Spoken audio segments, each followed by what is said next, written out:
I and my wife have been married for 5 years, and our friend group is calling her trashy over something I don't think is a big deal. Not sure if I'm overreacting here, but I think there's some serious double standards going on. Some background. I work as an ER nurse doing night shifts, which means I sleep during the day, and my schedule is pretty much opposite to most of our friends. My wife Ellie coaches a youth soccer team and is very open and honest, one of the reasons I married her. We've always had a very open relationship when it comes to talking about our bodies and boundaries. We're not prudish and have vacationed at topless beaches in Europe without thinking twice. My sister Maya recently moved in with us after a messy divorce. She's been a huge help around the house, especially when I'm working overnight shifts and can't be there. Yes, I've tried switching to day shifts, but seniority rules at my hospital make that impossible right now. Last weekend, our friend group went to a local bar to celebrate our friend Mark's birthday. I was working but managed to get off a bit early, so I showed up about an hour after everyone else. When I got there, everyone seemed normal, drinking, laughing, having a good time. Ellie was chatting with some woman I didn't recognize near the bar.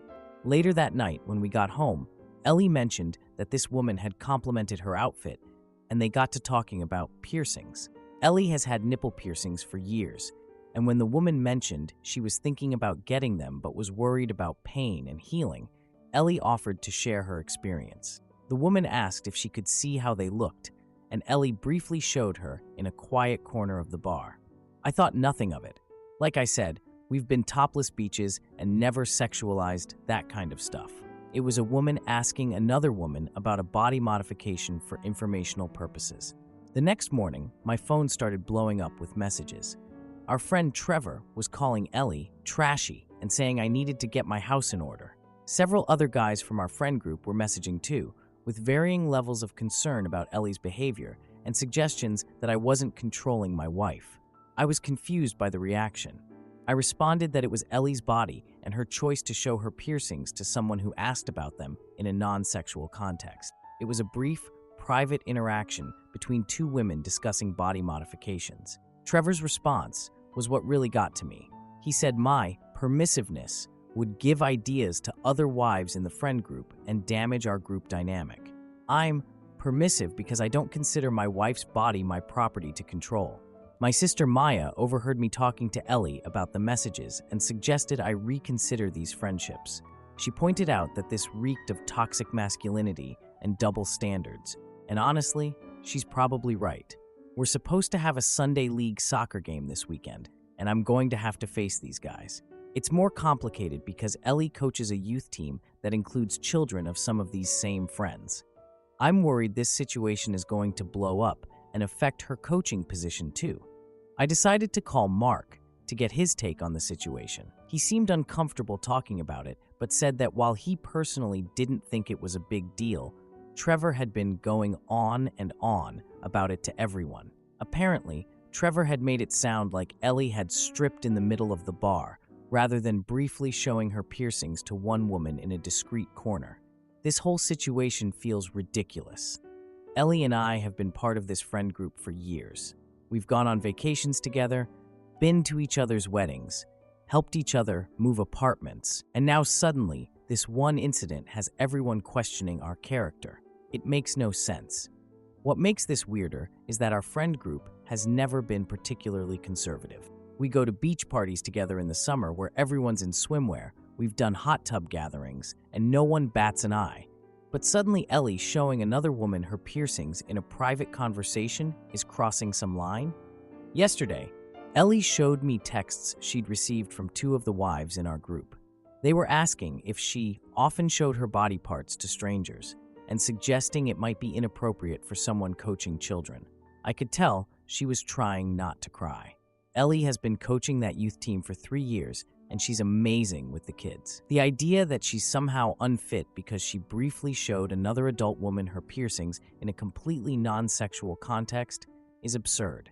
The more I think about it, the more I realize this has been building for a while. Trevor has always made little comments about our lifestyle, raising eyebrows when we mentioned our beach vacation, or making jokes about how I must be whipped because Ellie and I make decisions together rather than me laying down the law. I thought about Trevor's behavior over the years, and this isn't the first time he's made comments about controlling women or judged others for not conforming to his ideas of how people should behave. He's made comments about my sister's divorce too, implying she should have tried harder to make it work. Part of me wants to tell Trevor and anyone who agrees with him to shove it, but I'm confused about whether I'm missing something. These are friends we've had for years. We play soccer together every weekend. Our lives are intertwined, and now suddenly Ellie is being labeled as trashy for something that seems completely innocent to me. When I talked to Ellie about it, she was hurt, but also bewildered. She said, "Would they be this upset if I'd shown another woman my tattoo, or if I'd shown her my ear piercings?" And I think that's the crux of it. They're sexualizing something that wasn't sexual. The woman asked about nipple piercings because she was considering getting them herself. Ellie provided information based on her experience. End of story. I feel like I'm caught between defending my wife and trying to maintain friendships that have been important to us for years. Maya thinks I should just cut them off, but it's not that simple when our social lives are so connected. The most irritating part is that I know Trevor has shown his appendectomy scar to people at parties when they ask about it. How is that different? It's just a body part. It's not like Ellie was hitting on this woman or doing anything sexual. Some of the other guys have since backed off a bit, saying they were just concerned, but Trevor is doubling down. He's even suggested that Ellie isn't an appropriate role model for the youth soccer team she coaches. That feels like crossing a line to me. Trevor's wife called Ellie yesterday asking if she could please dress more modestly at the next soccer practice because she didn't want to explain certain things to her daughter. Ellie wears normal athletic clothes to practice, shorts and a t-shirt or tank top depending on the weather. There's nothing provocative about her coaching attire. It feels like they're just looking for reasons to make her feel bad now. I've tried talking to some of our other friends individually, and it's a mixed bag. A couple of them think this whole thing is as ridiculous as I do, but they're not willing to say that to Trevor directly. A few others are trying to stay neutral, which feels like they're just enabling his behavior. And then there are those who are on Trevor's side, acting like Ellie committed some moral transgression. I never thought I'd be in this position with friends I've known for over a decade, and I'm not sure what the right move is here. I don't want to lose our entire friend group, but I also can't stand by while my wife gets shamed for something so innocent. Any advice would be appreciated, especially from anyone who's dealt with similar friend group drama. Now for the first update. So it's been a week since my original post, and honestly, I did not expect it to blow up like that. First off, thank you all for the supportive comments and advice. They really helped when things got even worse. So I ended up going to our Sunday League soccer game, hoping to resolve things with some face-to-face conversation. Before I left, Ellie showed me these really uncomfortable texts she'd gotten from two of the wives in our friend group. They were basically asking if she often showed her body parts to strangers and suggesting it might be inappropriate for someone coaching children, because apparently briefly showing another adult woman your piercings in a private conversation means you're unfit to be around kids? Make it make sense. My sister Maya offered to come with me for moral support, but I was worried about making things more complicated. She's still processing her own divorce from a pretty controlling ex-husband, and I thought her presence might just make things worse. Looking back, maybe I should have taken her up on the offer. When I got to the field, I immediately noticed something was off. Trevor and three other guys from our friend group were huddled together talking, and they stopped abruptly when they saw me approaching. Super subtle, guys. During warm-ups, the tension was very high. Several teammates who are usually joking around and high-fiving before games barely acknowledged me. The first half of the game was revealing, to say the least. I noticed I was being deliberately excluded from play. Teammates were ignoring my calls for passes even when I was in better positions. At one point, I was wide open with a clear shot on goal, and Jason, who I've been friends with for 8 years, mind you, looked right at me and passed to someone who was completely covered by defenders. At halftime, I decided to approach Trevor to try and resolve the issue. I figured maybe we could discuss things maturely. Naive, I know. As I walked up to him, he spotted me and immediately said loud enough for several people nearby to hear, "Is Ellie going to be showing her tits to the referee for better calls in the second half?" Several people around us became silent. Two of the wives who were sitting on the sidelines pretended they hadn't heard, and even players from the opposing team looked uncomfortable. I managed to stay calm, barely, and told Trevor that his comment was completely disrespectful and that what happened at the bar was being twisted into something it wasn't. Instead of backing down, Trevor continued his stance. He said he was just trying to protect me from being seen as a pushover who lets his wife flash anyone who asks. For those wondering, no, that's not what happened, and yes, he was being deliberately inflammatory. Then Ellie walked over, having noticed our tense conversation from where she'd been chatting with some of the other partners on the sidelines. As soon as Trevor saw her, he turned to her and called her a shameless attention seeker who shouldn't be around impressionable kids. I'd like to say I handled this maturely. Many of you advised staying calm in your comments, but I lost it. I shoved Trevor hard enough that he stumbled backward. The referees immediately started heading our way, and within seconds, Mark and Jason were pulling me away while others restrained Trevor, who was still shouting that I needed to man up and control my wife. As if any reasonable person controls their partner in 2023? We left the game early. Mark and his wife Anna followed us to the parking lot and expressed support, apologizing for Trevor's behavior, but also admitting they felt caught in the middle. In the car on the drive home, Ellie broke down crying. She was worried about how this might affect her coaching position, especially since two of Trevor's kids are on her team. To clarify for those asking, she's been coaching this team for 3 years with an impeccable record. The kids adore her, and the parents have always given great feedback. That evening, my phone received many messages. Some people were condemning me for getting physical. Fair enough. I'm not proud of that moment. Others were privately supporting us, but suggesting I should have handled things differently. Mark texted to check if we were okay, but also asked if I was planning to come to next week's game because things might be awkward for a while. Here's where I'm at now, and thanks to you, Reasonable Advice 53, and others who pointed this out. I realize this isn't just about one incident at a bar. This is about control and misogyny. Trevor has apparently appointed himself to oversee our friend group's behavior, and I'm not comfortable with that. At the same time, these are friendships we've maintained for over a decade, and cutting ties with everyone feels extreme. Several of you suggested I document everything. Smart advice.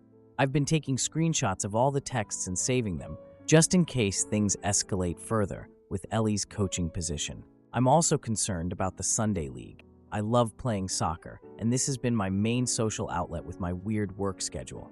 Ellie has been amazing through all this. Seriously, she's handling it way better than I am. She's decided to continue coaching despite everything because she doesn't want to let the kids down. My sister Maya thinks we should just find a new friend group and a new soccer league. But it's not that simple when your lives have been connected with these people for so long. I have 3 days off coming up, and Mark has suggested meeting up with him and Jason at a quiet diner to get a clearer picture of what's being said in the friend group. Part of me thinks this is a good idea, but another part of me is worried about being ambushed again. Several commenters suggested I might be in for more confrontation, and after the soccer game, I think you might be right. Thank you all again for your support and insights. I never expected strangers on the internet to offer better friendship than people I've known for years. But here we are. I'll post another update after meeting with Mark and Jason if you all think that would be helpful. Now for the second update. I took some time away from Reddit to process everything that's been happening with our friend group and the soccer league drama. Didn't expect my last post to get so many comments and rewards. Thanks for the gold, kind stranger. But I'm back with an update that'll probably surprise no one who called Trevor out for being a hypocrite. It's been a rough week since the soccer game incident. While I was working my night shifts at the ER, things were escalating behind the scenes in ways I couldn't have anticipated. 3 days after I shoved Trevor, still not proud of that moment, though many of you said you understood, Ellie got an email from the Youth Soccer League about concerns raised by parents regarding her moral character. Yeah, seriously. All because she briefly showed another woman her piercings in a private conversation at a bar. It's hard to connect that to her ability to coach children. Because of my night shift schedule, I couldn't attend the emergency meeting called by the Youth Soccer League board to address these complaints. My sister Maya went with Ellie instead. which turned out to be fortunate since Maya doesn't tolerate that behavior. When they returned from the meeting, I was just waking up for my shift. Ellie looked exhausted, but relieved. Turns out Trevor and his wife had been circulating a petition claiming Ellie was inappropriate around children and shouldn't be allowed to coach. They had collected signatures from about 8 families, most of whom weren't even present at the bar that night, and were just going off Trevor's version of events. Thankfully, the board had more common sense than I expected. They decided there were absolutely no grounds for dismissal since Ellie has a spotless 3-year record with the league. The petition was dismissed as hearsay based on an incident that 1. happened between adults, 2. in a private setting, and 3. had nothing to do with children or coaching. Unfortunately, 3 families still decided to withdraw their kids from the team, all friends of Trevor's. Surprise, surprise. Mark texted me after my shift asking if we could meet up with Jason at a diner near the hospital. He said he wanted to give me the full picture of what was being said in the friend group. I was hesitant after the soccer game ambush. Many of you warned me about this exact scenario, but I figured it might help to at least hear them out. Through Mark, I learned that Trevor had been sharing a completely distorted version of the bar incident. According to him, Ellie had stripped in public and was exposing herself to multiple people. The audacity of this guy to twist a 2-second interaction. I met Mark and Jason at the diner on my first night off. The conversation started civil enough. Mark admitted he thought the whole situation was exaggerated, but expressed concern about me getting physical at the game. Fair enough, I own that mistake. Then Jason dropped a bomb. Trevor's outrage wasn't just about the bar incident. Apparently, he'd been troubled by our liberal European attitudes for years. Remember those European vacations I mentioned where we've gone to topless beaches? Trevor has apparently been upset about that for a long time. The fact that he's been thinking about my wife's body for years says a lot more about him than it does about us. As we were talking, guess who walks in? Trevor, along with 2 other guys from the team. Jason looked guilty and admitted he'd told Trevor about our meeting because he thought they should resolve issues. Thanks for the heads up, buddy. Really appreciated that ambush. Trevor immediately took over the conversation. He started by saying I should be grateful that friends were trying to help me see reality about my wife's supposedly inappropriate behavior, because clearly I'm too stupid to form my own opinions about my own wife of 5 years. When I pointed out the hypocrisy given Trevor's history of openly flirting with women at bars, sometimes right in front of his wife, he had the nerve to say men and women are different and that Ellie needed to respect herself more. The situation went from bad to worse when Trevor brought my sister into it. He suggested Maya's divorce was proof that modern women with no boundaries end up alone. I stood up so quickly, I knocked over my drink. Every part of me wanted to punch him, but after reading your comments about handling things more maturely, I managed to keep my cool. Instead of getting physical, I told Trevor and the others that their fixation on Ellie's body and their attempts to control our relationship were the actual problem here. Then I walked out. Small victories, right? When I got home, I found an unexpected scene. Ellie and Maya were sitting in our living room with Sarah and Rachel, 2 of the soccer team moms. They had stopped by to express their support for Ellie. I wasn't expecting any parents to take our side, so this was a welcome surprise. As we talked, Sarah revealed something that made everything click into place. Trevor had apparently been sending her inappropriate texts for months, despite her repeatedly asking him to stop. She showed us some of the messages on her phone, and they were definitely crossing lines, commenting on her appearance, suggesting they grab a drink sometime without the spouses, that kind of thing. Edit. A lot of you asked about what Trevor's wife knows about his inappropriate texting. From what Sarah told us, his wife has no idea. Sarah didn't want to cause drama by telling her, especially since they have kids together. But now that Trevor is against my wife, Sarah is reconsidering whether she should speak up. That night, after Sarah and Rachel left, Ellie, Maya, and I stayed up late talking about what to do next. The Sunday League team has been my main social outlet for years, but continuing to play with people who think it's okay to attack my wife's character doesn't seem healthy. At the same time, completely cutting ties with the entire friend group feels extreme, especially since people like Mark and a few others have been supportive. Maya thinks we should start fresh. She's still in her post-divorce phase.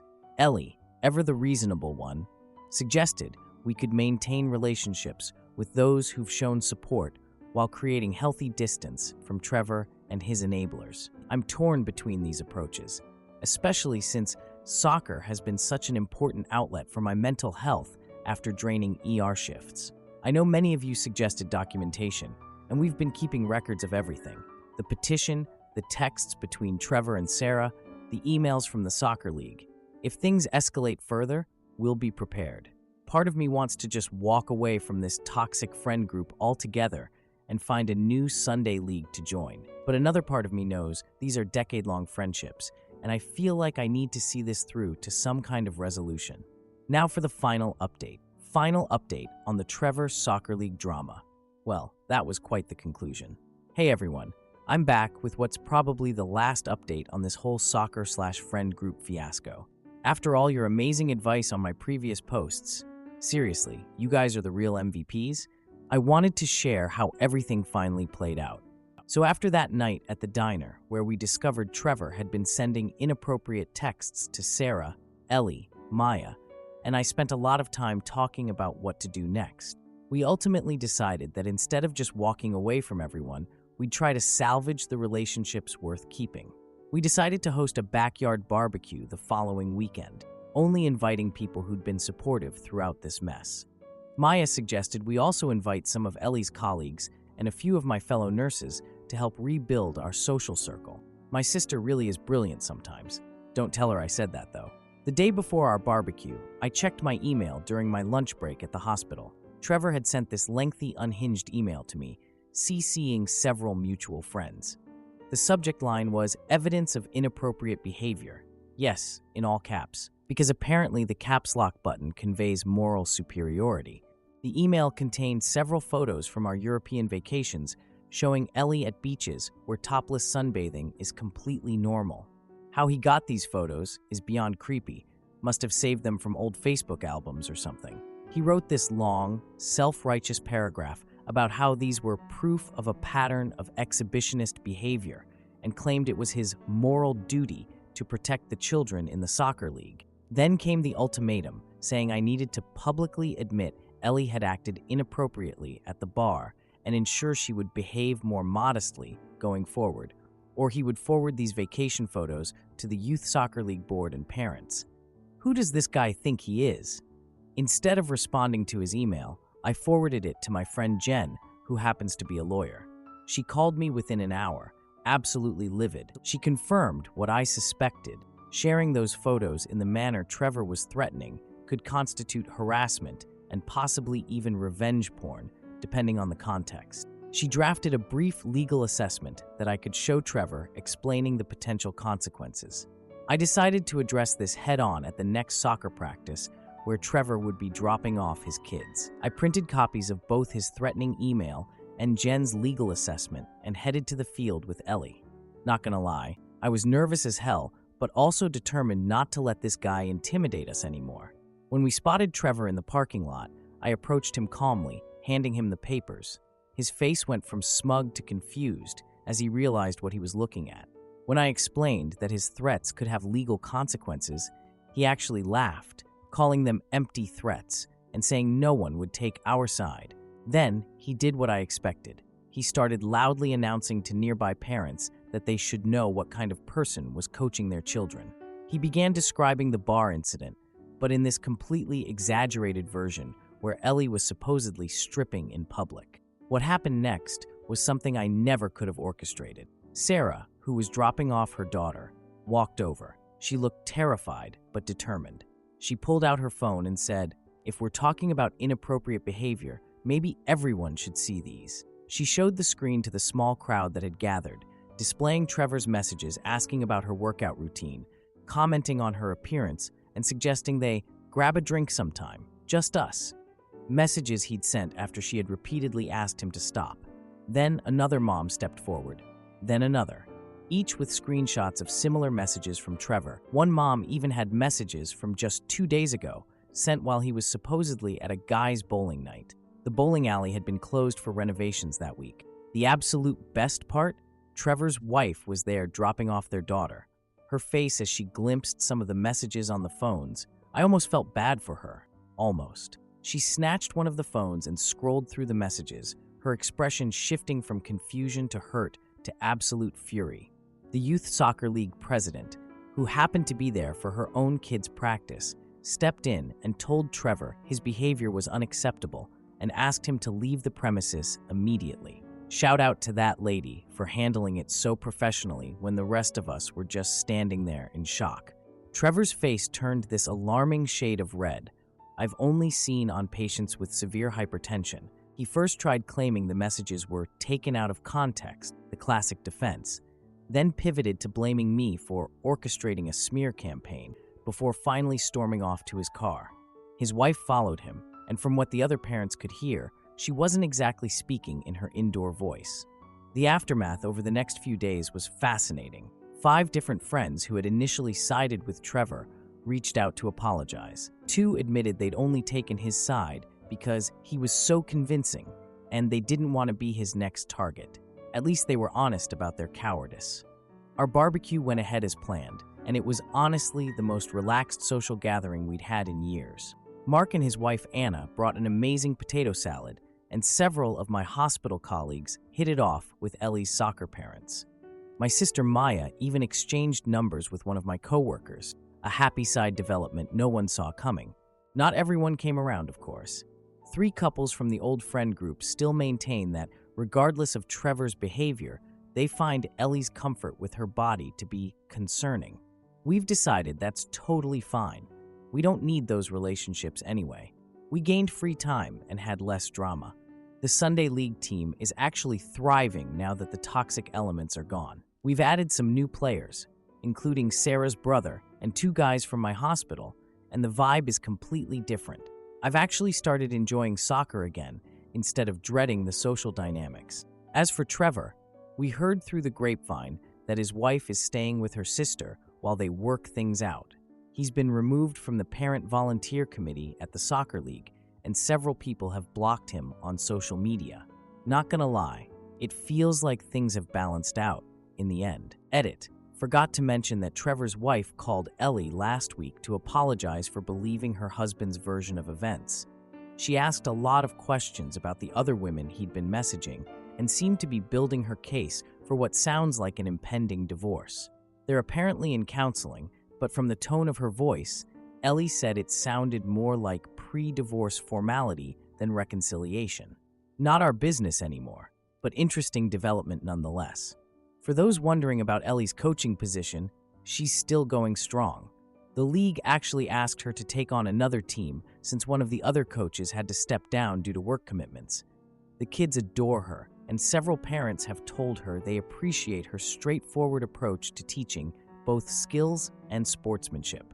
This whole saga taught us a lot about friendship, boundaries, and standing up for what's right, even when it's uncomfortable. Who knew a simple, serious conversation at a bar would lead to such life lessons? Most importantly, it showed us who our real friends are and helped us find new ones who accept us as we are. I don't plan on posting any more updates about this situation. We're moving forward and focusing on the positive people in our lives now. Thank you all for your support, advice, and occasional tough love throughout this bizarre chapter of our lives. Your kindness truly made all the difference.